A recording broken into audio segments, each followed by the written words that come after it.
रामचरितमानस अयोध्या कांड का शेष भाग हिंदी में सुनिए।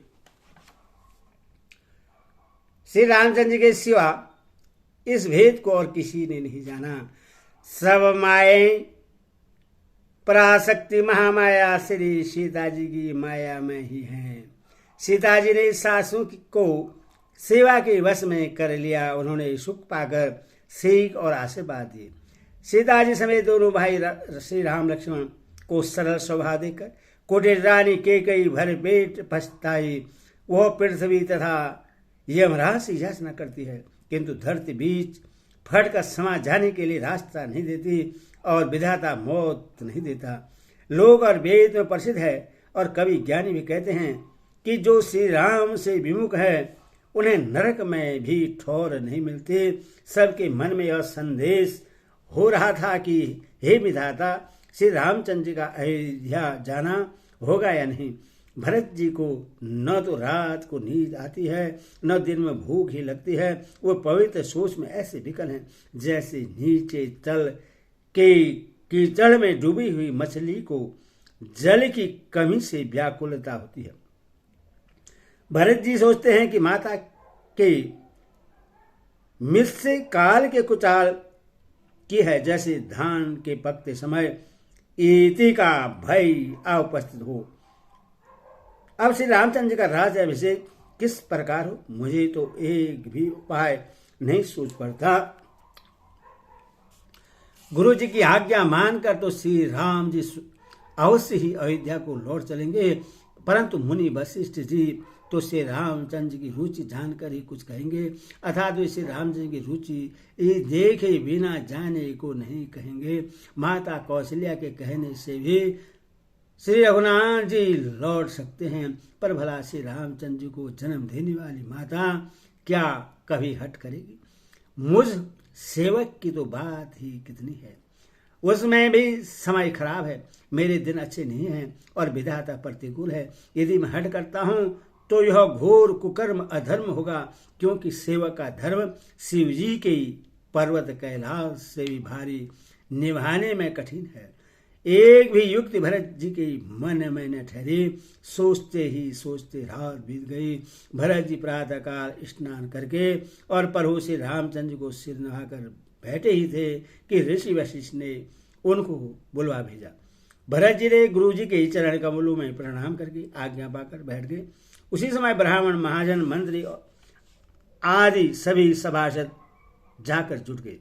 श्रेष्ठ मुनि वशिष्ठ समयोचित वचन बोले, हे सभासदों, हे सुजान भरत, सुनो, सूर्य कुल के सूर्य महाराज श्री रामचंद्र धर्म धुरंधर और स्वतंत्र भगवान हैं। वे सत्य प्रतीक हैं और वेद की मर्यादा के रक्षक हैं। श्री राम जी का अवतार ही जगत के कल्याण के लिए हुआ है। वे गुरु, पिता और माता के वचन के अनुसार चलने वाले हैं, दुष्टों के दल का नाश करने वाले और देवताओं के हितकारी हैं। नीति, प्रेम, परमार्थ और स्वार्थ को श्री राम सिंह के समान यथार्थ तत्व से कोई नहीं जानता। ब्रह्मा, विष्णु, महादेव, चंद्र, सूर्य, दिक्पाल, माया, जीव, सभी कर्म और काल, शेष और पृथ्वी एवं पाताल के अन्याय, राजा आदि जहाँ तक प्रभुता है और योग की सिद्धियां जो वेद और शास्त्रों में गाई गई है, हृदय में अच्छी तरह विचार कर देखो तो यह सर्वोच्च दिखाई देगा कि श्री रामचंद्र की आज्ञा इन सभी के सिर पर है, अर्थात श्री राम जी की ही सबके एकमात्र महान महेश्वर है। अतएव श्री राम जी की आज्ञा और रूप रखने में ही हम सब का हित होगा। जिस तत्व और रहस्य को समझकर अब तुम सयाने लोग जो सबको संपद हो वही मिलकर करो। श्री राम जी का राज्याभिषेक सबके लिए सुखदायक है। मंगल और आनंद का मूल यही एक मार्ग है।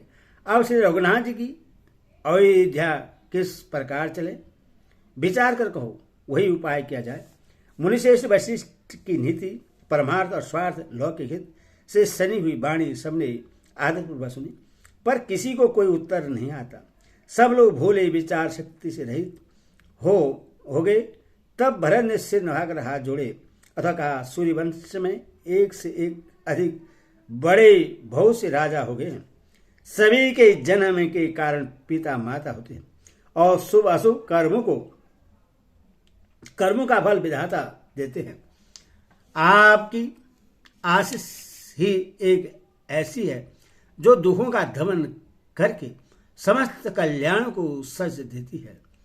यह जगत जानता है हे स्वामी, आप वही हैं जिन्होंने विधाता की गति विधान को भी रोक दिया। आपने जो टेक दी, जो निश्चय कर लिया, उससे कौन टाल सकता है।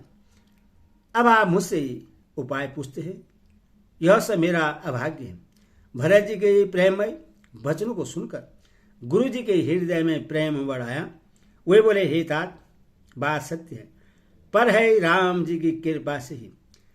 राम विमुख को तो स्वप्न में भी सिद्धि नहीं मिलती। हे तात, मैं एक बात कहने में सकुचाता हूं। बुद्धिमान लोग सर्वस्व जाता देकर आधे की रक्षा के लिए आधा छोड़ दिया करते हैं। अतः तुम दोनों भाई भरत शत्रुघ्न वन को जाओ और लक्ष्मण सीता और श्री रामचंद्र जी को लौटा दिया जाए। ये सुंदर वचन सुनकर दोनों भाई हर्षित हो गए। उनके सारे अंग परमानंद से परिपूर्ण हो गए। उनके मन प्रसन्न हो गए, शरीर में तेज सुशोभित हो गया, मानो राजा दशरथ जी उठे हो और श्री रामचंद्र जी राजा हो गए हो। अन्य लोगों को तो इसमें लाभ अधिक और हानि कम प्रतीत हुई, परंतु रानी को दुख सुख समान ही थे। राम लक्ष्मण वन में रहे या भरत शत्रुघ्न, दो पुत्रों का अभियोग तो रहेगा ही। यह समझकर वे रोने लगे। भरत जी कहने लगे, मुनि ने जो कहा वह करने से जगत भर के जीव को उनकी इच्छित वस्तु देने का फल होगा। 14 वर्ष का कोई अवधि नहीं। मैं जन्म भर वन में वास करूंगा। मेरे लिए इससे बढ़कर और कोई सुख नहीं है। श्री रामचंद्र जी और सीता जी हृदय की जानने वाले हैं और आप सर्वज्ञ तथा सुजान हैं। यदि आप यह सत्य कह रहे हैं तो हे नाथ, अपने वचनों को प्रमाण कीजिए, उनके अनुसार व्यवस्था कीजिए। भरत जी के वचन सुनकर और उनका प्रेम देकर सारी सभा सहित मुनि वशिष्ठ जी विधे हो गए। किसी को अपने देह की सुध न रही। भरत जी की महान महिमा समुद्र है। मुनि की बुद्धि उसके तट पर अबला स्त्री के समान खड़ी है। वह उसी समुद्र के पार जाना चाहती है। इसके लिए उसने हृदय में उपाय भी ढूंढे, पर उससे पार करने का साधन नाव जहाज बेड़ा कुछ भी नहीं पाती। भरत जी की बड़ाई और कौन करेगा। तलैया की सीबी में भी कहीं समुद्र समा सकता है।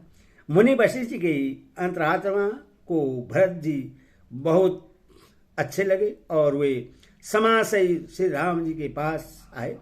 प्रभु श्री रामचंद्र जी ने प्रणाम कर उत्तम आसन दिया। सब लोग मुनि की आज्ञा सुनकर बैठ गए। श्रेष्ठ मुनि देश काल और अवसर के अनुसार विचार करके वचन बोले, हे सर्वज्ञ, हे सुजान, हे धर्म नीति और गुण और ज्ञान के भंडार राम, सुनिए। आप सबके हृदय के भीतर बसते हैं और सबके भले बुरे भाव को जानते हैं। जिसमें पूर्ववासियों का, माताओं का तथा भरत का हित हो, वही उपाय बतलाइए। आर्थ दुखी लोग कभी विचार कर नहीं कहते। जुआरी को अपना ही दाव सूझता है। मुनि के वचन सुनकर श्री रघुनाथ जी कहने लगे, हे नाथ, उपाय तो आप ही के हाथ है। आपका रोग रखने में और आपकी आज्ञा को सत्य कहकर प्रसन्नतापूर्वक पालन करने में ही सबका हित है। पहले तो मुझे जो आज्ञा हो मैं उसी शिक्षा को माथे पर चढ़ाकर करूं। फिर हे गोसाई, आप जिसको जैसा कहेंगे वह सब तरह से सेवा में लग जाएगा, आज्ञा पालन करेगा। मुनि वशिष्ठ जी कहने लगे, हे राम, तुमने सच कहा, पर भरत के प्रेम ने विचार को नहीं रहने दिया। इसीलिए मैं बार बार कहता हूं, मेरी बुद्धि भरत की भक्ति के बस हो गई है।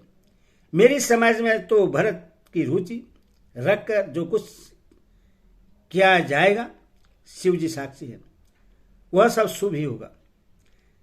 पहले भरत की विनती आदर पर सुन लीजिए, फिर उस पर विचार कीजिए। तब साधुमत हो, लोकमत, राजनीति और वेदों का निचोड़ सार निकाल कर वैसा ही उसी के अनुसार कीजिए। भरत जी व गुरु जी का स्नेह देखकर श्री राम जी के हृदय में विशेष आनंद हुआ। भरत जी को धर्मेंद्र और तन मन वचन से अपना सेवक जानकर श्री रामचंद्र जी गुरु जी की आज्ञा के अनुकूल मनोहर, कोमल और कल्याण के मूल वचन बोले। हे नाथ, आपकी सौगंध और पिताजी के चरणों की दुआई है। मैं सत्य कहता हूं कि विश्व भर में भरत के समान भाई कोई हुआ ही नहीं।